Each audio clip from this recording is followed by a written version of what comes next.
Good evening and welcome to the Coon Rapids City Council meeting for Tuesday, June 1st, 2021.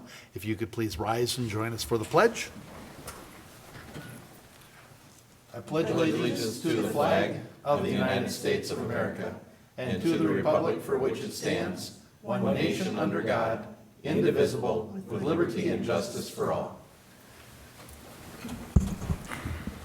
Please call the roll. Councilmember Griscoviac. Here. Councilmember Ray Rauer. Here. Councilmember Demmer. Here. Councilmember Geisler. Here. Councilmember Johnson. Here. Councilmember Carlson. Here. Mayor Cook. Here. Thank you. Next item is to adopt this evening's agenda. So moved. Second. Motion and a second to adopt this evening's agenda. Any discussion or corrections? Hearing none, all in favor signify by saying aye. Aye. Aye. Opposed? And the agenda is adopted. And we are zipping right up to item 1 to approve the minutes of the May 18th meeting. I'll move approval of the minutes. Second. Motion by Johnson, second by Carlson to approve the minutes. Any discussion or corrections? Hearing none, all in favor signify by saying aye. Aye. Opposed? And that motion carried. We have 2 items on our consent agenda this evening. I just have to get over to the main meeting. Come on, there we go. And I always love these. I always feel like I'm channeling Steve Wells' mom when it's Stephen Wells. All right. We're looking to approve a temporary on-sale strong beer and wine liquor license for the 4th of July community celebration, yay, for Coon Rapids North Star Lions. Stephen Wells, on behalf of the Coon Rapids North Star Lions, has applied for a temporary on-sale strong beer and wine liquor license to be used at the 4th of July community celebration to be located at the Coon Rapids Ice Center, Boulevard Plaza, 11,000 Crooked Lake Boulevard on July 3rd and 4th, 2021. The appropriate fees have been paid, the certificate of insurance for liquor liability is on file, and the background investigation has been completed and approved by the police department. The temporary on-sale strong beer and wine liquor license will be valid from 8 a.m. to midnight from July 3rd through July 4th, 2021. So we're looking to approve a temporary strong beer and wine liquor license for the Coon Rapids North Star Lions for use at the 4th of July community celebration from July 3rd through July 4th, 2021. And the second and last item on our consent agenda, which is item 3 this evening, is to adopt Resolution 21-60, accepting Community Strength Foundation donation in the amount of $8,750 and announce the 2021 Summer Concert Series schedule. Community Strength Foundation has graciously donated $8,750 to offset costs for the 2021 Summer Concert Series. The donation will offset costs for the performers. And the Arts Commission announces the 2021 Thursday night Summer Concert Series, which will feature the following 9 performers. June 3rd, which is this week Thursday night, starts it out. Sherwin Linton. June 10th is Castaway, which is variety. June 17th is the legendary Percolators Band, which is electric 60s rock. June 24th is Rocky Lynn Country. July 8th is the Shimoleski Funtime Band, which is polka. July 15th, Eric Christensen and his support group, which is blues. July 22nd, The Authorities, classic rock. July 29th, Ecuador Manta, which is Latin fusion. And then August 5th is the Red Letter Band, which is country.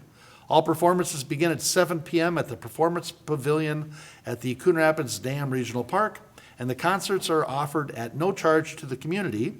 And Anoka County has once again agreed to waive the parking fee during these evenings. So when you come down to the dam, you can come into the dam without paying a daily parking fee for the concert. The Arts Commission would like to recognize the assistance of the Anoka County Parks and Recreation Department rangers and other staff in presenting this series. A local Boy Scout troop will sell popcorn, candy, soda, and water during the concerts. The North Star Lions Club will be selling food items such as hamburgers, hot dogs, and brats Walking tacos? What's going on? There's no walking tacos mentioned here. The Arts Commission appreciates the opportunity to continue presenting this series to the community, and the council is being asked to adopt a resolution formally accepting the donation. And the city is grateful to the Community Strength Foundation for their generosity. So we're looking to adopt Resolution 21-60, accepting the donation of $8,750 from the Community Strength Foundation for use in the 2021 Summer Concert Series, and announce Summer Concert Series schedule. And that is our full consent agenda. Mr. Mayor, I'll move the consent agenda. Second. Motion by Geisler, second by Demmer. Any discussion or corrections? Mr. Mayor? Questions? Councilmember Geisler? Just maybe a clarification. So while we're doing the strong beer and wine at the 4th of July celebration, that is applicable only to the city park area for that? Is it restricted to the beer garden area? I guess Councilmember that would Geisler, be- that's correct. Okay, just so people aren't walking around the carnival area or other areas. I just want to make sure that everybody knows it's restricted to the one space. Is it, As it has been, I believe that's their, Well, we have other events that happen on Saturdays that may change that behavior, and I wanted to just make clear where it would be acceptable. so noted, thanks. all right, I'm gonna need a clarification on this maybe after the meeting then, because I know they sell it out of one place, but once you buy it in that one place, do you have to consume it in that, under that tent also? Because normally you get it and you just kind of wander out of the tent. Or maybe it's better to ask forgiveness and permission. We will clarify and make sure the rules are followed, Okay, Mr. Mayor. very good. There you go. Thank you. Any other comments or questions about the consent agenda? All right. Here, all in favor signify by saying aye. Aye. Aye. Opposed? And the consent agenda is adopted. And we are up to item 4, which is to consider Resolution 21-62, amending the water fund.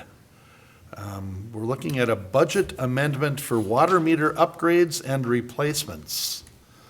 And, Mayor, Council, Mr. Mr. Himmer is Stenberg. on Zoom, so I'll ask him to speak to this item. all right, Yes, Mr. Mayor, Council, thank you.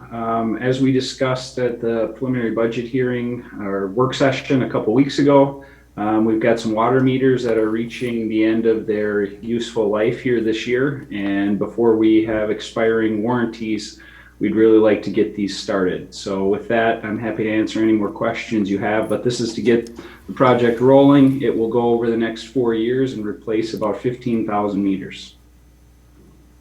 and that'll kind of, so the rolling over the years will kind of keep up with the warranties as they expire, so that we're always getting that better price on the replacement meters? That's correct, Mr. Mayor. We've negotiated some terms that allow us to get all the meters done over those 4 years in the year in which they are set to expire. Okay. 15,000 residential water meters. Turns into real money pretty fast. Yeah. All right, council, any questions of Mr. Himmer, or? We're looking, seeking a budget amendment to the water fund in the amount of $550,000 to complete those upgrades and replacements. Mr. Mayor, Councilmember I'll Geisler. make a motion to adopt Resolution 21-62, amending the 2021 Water Fund. Second. Motion by Geisler, second by Rayrauer. Any discussion? Your Honor. Councilmember Demmer. I think in the be it resolved, it says $550. So that might need to be a comma instead of a period before that gets signed. In the resolution itself? Oh, down in, At the very end. oh, now therefore be resolved. Okay, yeah. I can turn that into a comma before I sign it. Just wanted to do that. And then the way this works is this is a withdrawal from the water fund that already, right, we have the money in the water fund, we're taking out of the water fund, there's no increase to go along with it. Councilmember Demmer, Mr. Mayor, that is accurate. Okay. All right. We have a motion and a second. Any other discussion?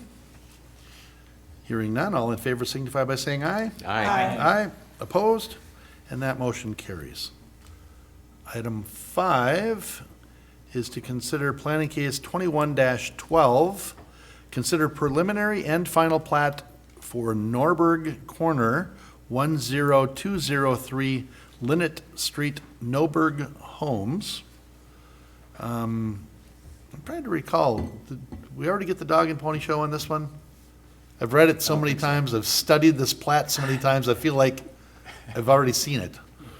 But this is a great project. You know, the other half was developed, I don't know how many years ago, so it's really nice to have the other side of the street kind of finishing it off.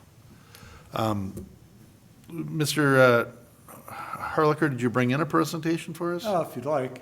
I don't know, anybody need it? We're getting nods. Okay. If we get any nods, then sure. I appreciate that. I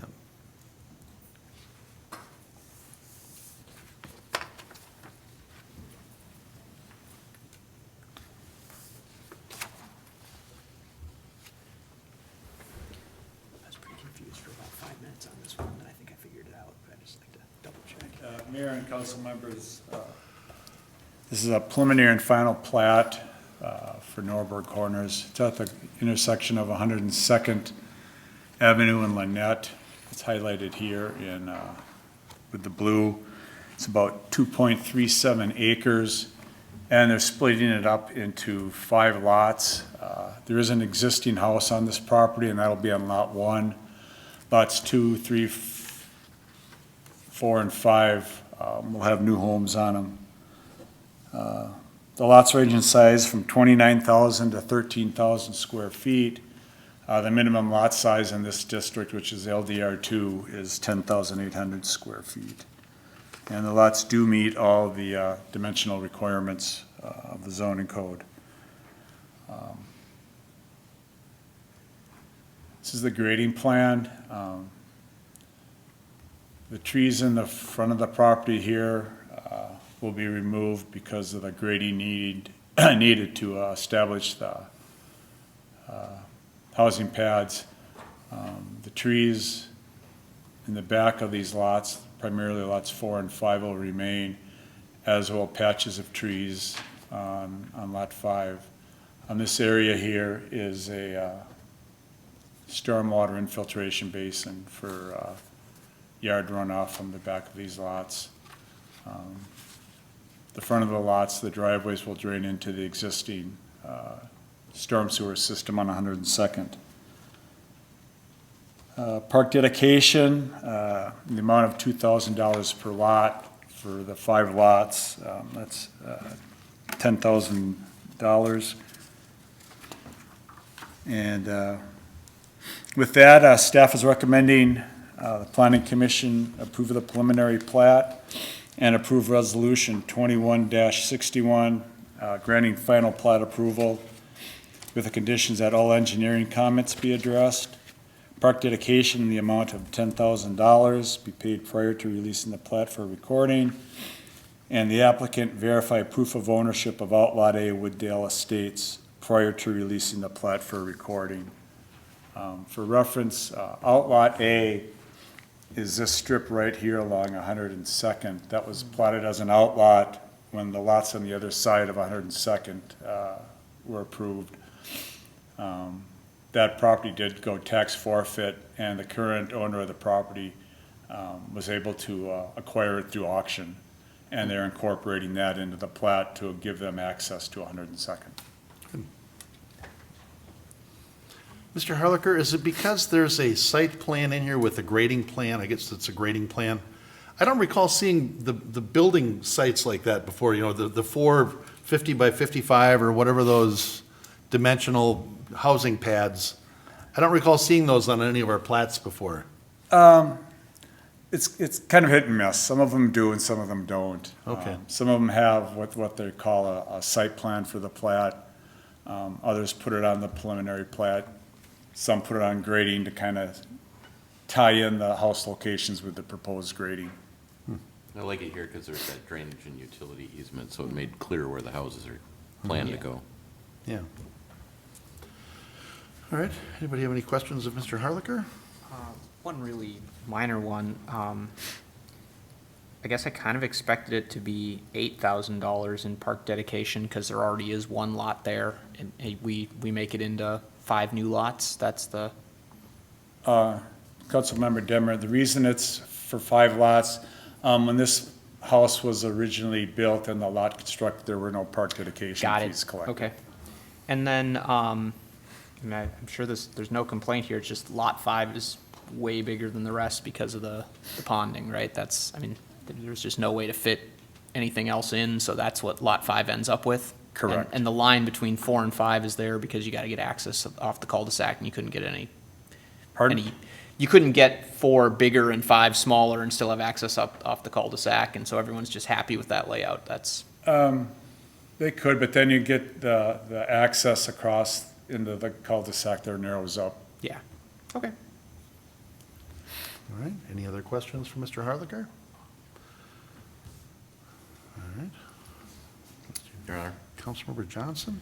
So in planning case 21-12, I'm going to move approval of the preliminary plat and resolution 21-61 granting final plat approval for Norberg Corner with the following conditions: that all engineering comments be addressed, park dedication in the amount of $10,000, and the applicant verify proof of ownership of Outlot A, which I understand they've done. Second. Motion by Johnson and second by Geisler. Any other discussion? Hearing none, all in favor signify by saying aye. Aye. Opposed? And that motion carries. Thank you, Mr. Harlicker, and I imagine you're probably going to stay there for the next one. Planning case 21-16, consider introduction of ordinance changing zoning office low-density residential to moderate-density residential, 1575 Coon Rapids Boulevard. Yes, Mayor and council members, this is an introduction of the ordinance. The site is 1.81 acres on Coon Rapids Boulevard, west of Egret. It's bounded by an office on this side, single-family residences to the rear, and an office to the west. This is Flamingo Street, coming in from the north. Currently, the property is split zoning, low-density residential 2 in the back and office in the front. In order for the applicant to develop it as proposed and to just kind of clear up, we try to eliminate split zoning wherever possible. They're proposing to change the zoning on this to moderate density residential. There will also be a corresponding change to the land use plan amendment to moderate density residential. Did compare it to the Coon Rapids Boulevard Framework Plan, and in there it does talk about, in situations like this, converting it to moderate density residential for housing. And it's also consistent with the comp plan in that we try to get residential development in areas along the boulevard between the ports. And then the ports is where we would concentrate the commercial development. The May 20th Planning Commission meeting, one resident asked about access from Flamingo Street, which is back here. That'll come up when the site comes in for site plan review next month. At this point, they are proposing to use the existing access off of Coon Rapids Boulevard. That would be staff's preference also, instead of trying to direct people back through the residential area and then come into the site essentially from the back side. With that, the Planning Commission recommended council introduce the proposed ordinance approving the proposed zone change. But Mr. Harlicker, at some point, that building must have felt they needed additional parking and that unauthorized parking lot was added. Do they have enough capacity, or have they been using that anyway? I guess that probably shouldn't play into this, but I'm just curious if they have enough parking. Mayor and council members, they do have enough parking on site. This, I think, area just kind of evolved because it's closer to the front of the entrance than parking back on the back side of the building. Okay, all right. Does anybody have, Councilmember Demmer? So one of the things I was curious about is, given the large housing development going in, sort of kitty corner from there, I'm a little surprised that we're going away from commercial office type stuff when I kind of thought putting in that large housing district would cause more commercial office type stuff to start happening in this area. Do we feel like regardless of Riverwalk, this is the right thing to do? Councilmember Demmer, yeah, that's, the area that you're referring, I assume, is on the east side of Egret and to the east of there, which is in Port Riverwalk. This area here is outside the port. But close. Moderate density residential. At this time, the use that's being proposed is an assisted living facility that's being proposed there. Should for whatever reason that site, that project not come to fruition, it would open this site up for townhouse development, which would then support the commercial districts over in the Port District. And the assisted living makes sense to me because that's kind of semi-commercial in some ways, but I guess from the just pure zoning standpoint, I was just sort of thinking, well, is it still things close to Riverwalk where there's a whole bunch of houses coming in? Is there a chance we should keep those as commercial? But it sounds like we're pretty comfortable with this going residential, so I just thought I'd throw that out there as an ask. I think we're adding 140 housing units, Yeah. and we've already got some commercial space there, so I don't No, it think makes that's gonna sense. move the bar. All right, any other questions for Mr. Harlicker? Mr. Mayor? Councilmember Kraskowiak? I think we've talked about this before, where we kind of fill in these areas around Coon Rapids as we're fully developed, so I pretty much support this. But I did have a question. On a move to moderate density, can you explain then, just for everybody, what is moderate density? How many units per acre could we see here? Councilmember, moderate density residential is really set up to accommodate townhouse developments. Density comes in at up to 7 units per acre. And it's a 2-acre parcel? Almost 1.81 acres. Okay. I think that makes sense, and again, it's on Coon Rapids Boulevard, which is a commercial corridor for us. I would support this. Mr. Mayor, Councilmember Carlson? Mr. Harker, so just to clarify, so initially we're looking at a assisted living type of facility? That's what the applicant is proposing to do should the zone change and comp plan amendment be adopted. I was just wondering with moderate density, how that would work, how that would look. The way we treat it, assisted living is a conditional use in the moderate density residential district. And we would take each unit as a separate unit, which is how we've done it in the past also. So if there's, in this case, they're proposing 24 essentially studio apartments for assisted living. Thank you.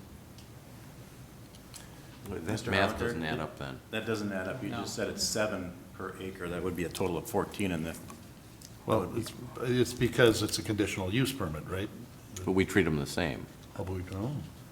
Well, council members and mayor, part of the application is it will be a request for use flexibility to allow the 24 units as opposed to whatever it works out to be, Mr. Mayor? 14. Councilmember Geisler? So I think we need to take any potential development of this site off the table.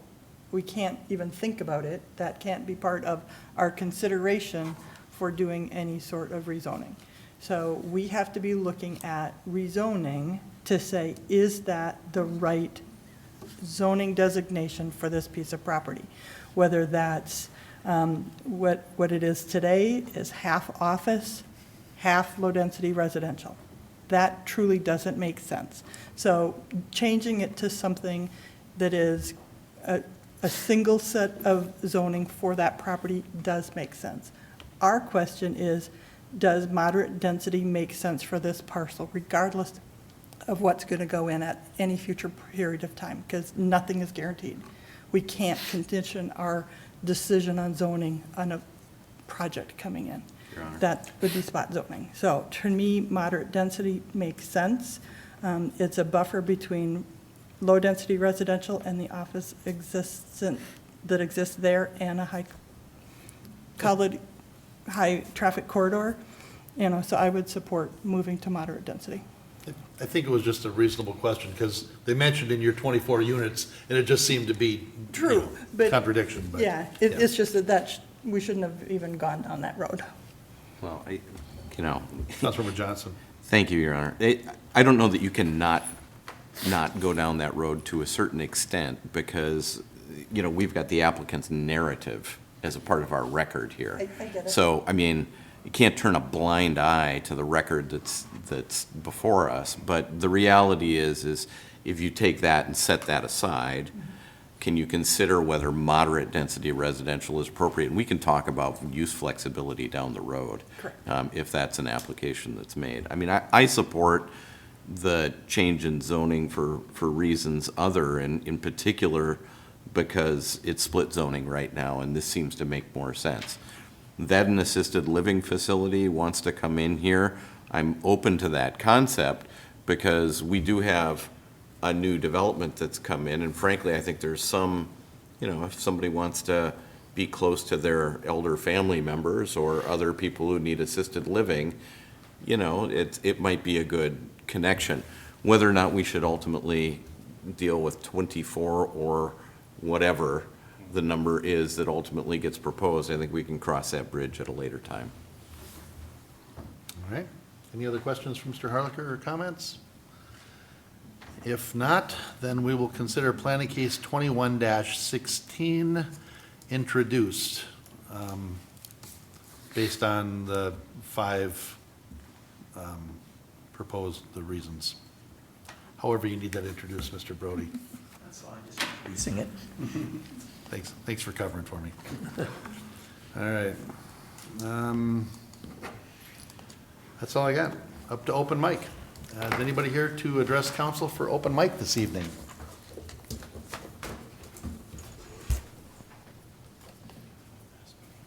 Open mic?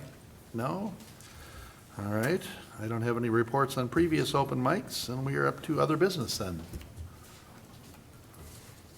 Mr. Stemwell, anybody? I moved on you. I'm just going to rehash that we have a concert series starting Thursday night. Yes. With Sherwin Linnet. That's a cool thing. But go Mayor, ahead. Council, a couple other events to make note of. This weekend on Saturday from 10 a.m. to 1 p.m., there's a Fix-It clinic going on actually at the Coon Rapids Dam Regional Park. And so if you have household items that you think are salvageable, you can bring them down there and they'll attempt to fix them for you. And just as a note, the Indo County Parks is waiving the parking fee on that afternoon morning for this event. More information on our city website. And then we have our first Summer in the City meeting a week from today from 6:30 to 8 p.m.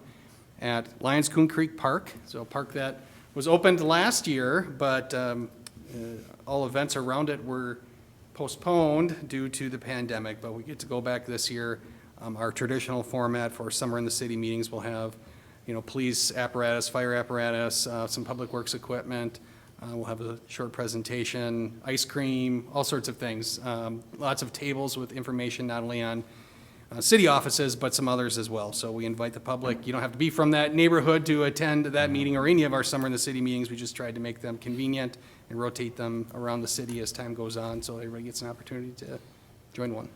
They are a great opportunity. You get city staff there, you've got department heads, you've got city council there, you've got, you know, if you have questions, there's probably going to be answers there. All right. Any other business to come before council this evening? There was a sign out for a craft fair. Is that I don't know. City Joe, Hall? you know Is that us? I drove right past it on my way in. It was like Sunday. That could be. Okay. Here, in this building? Yeah, it's a private, it would be a private Oh, one. private Private event, rental. okay. It's not a city event, yeah. Okay. Very good. Are we just sit I would, here? I would move to adjourn. Attaboy. Motion by Demmer, second by Carlson to adjourn. All in favor signify by saying aye. Aye. We're adjourned.